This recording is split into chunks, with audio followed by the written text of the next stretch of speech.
Hey YouTube, welcome back to the channel.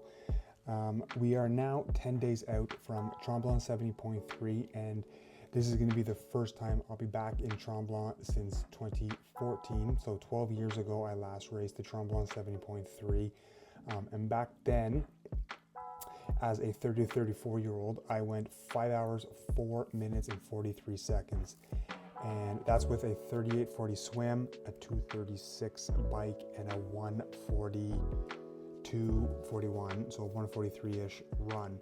So I'm confident that I can go quicker overall as a 43-year-old.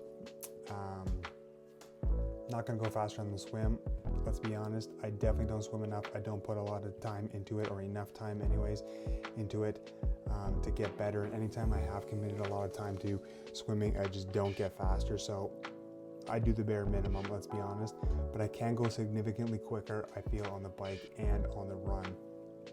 So run fitness, I've ran 2 marathons, technically 3 marathons already this season.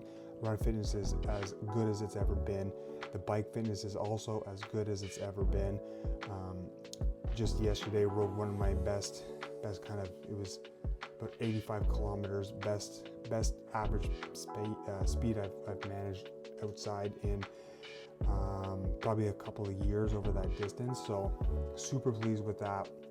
And I've been riding the Rouvy Tremblant course on Rouvy quite a bit. So I've ridden the whole course maybe 4 or 5 times, and then parts of it a bunch more. So just kind of getting an idea for the hills, where the hills come, the types of hills in the different parts of the course, that long climb. So we go out the highway, we do a U-turn, and on the way back we do this long climb up to La Concepcion, and so just getting an idea for how that hill feels, how to pace that hill, the duration, the pitch, the average gradient, I guess, and just knowing what it'll do to the legs, and then kind of how to recover afterwards, how to pace the rest of the bike, because it's a hilly course, but it's especially hilly on the back half of the course. So half the elevation gain comes in the last third of that bike course. So just kind of pacing it early on, and just knowing what's coming after that last kind of bit out and back before we head into T2. So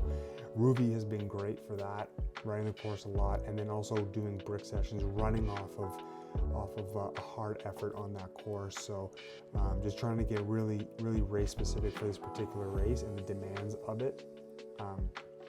So I'm confident that I can go quite a bit quicker in 2026 as a 43-year-old.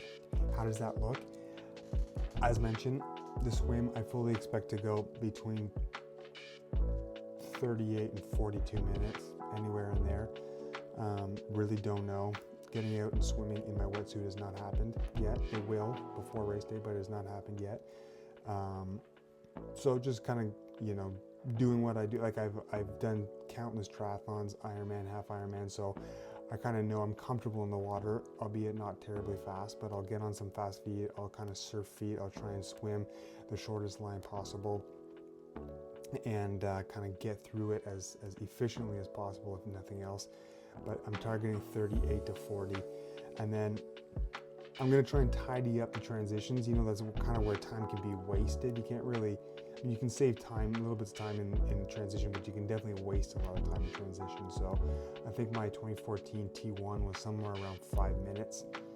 And it's not a terribly short run, but it's not a terribly long run from the water exit into T1 as well. So I'm going to try and tidy that up, maybe save a minute here or there.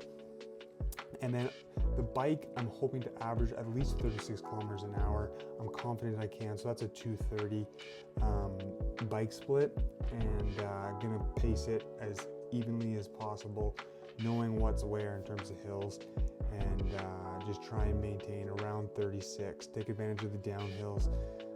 I'm comfortable downhill, descending pretty quickly. The descents in Tremblant aren't terribly technical in terms of cornering or having to brake all that much for the most part. You can really take advantage of those downhills, the long kind of downhills to get some speed. So I'll be pacing that as best I can, being as aero as possible throughout. And then T2 also, it was fairly decent in 2014, but a few minutes in T2 and then straight out onto the run.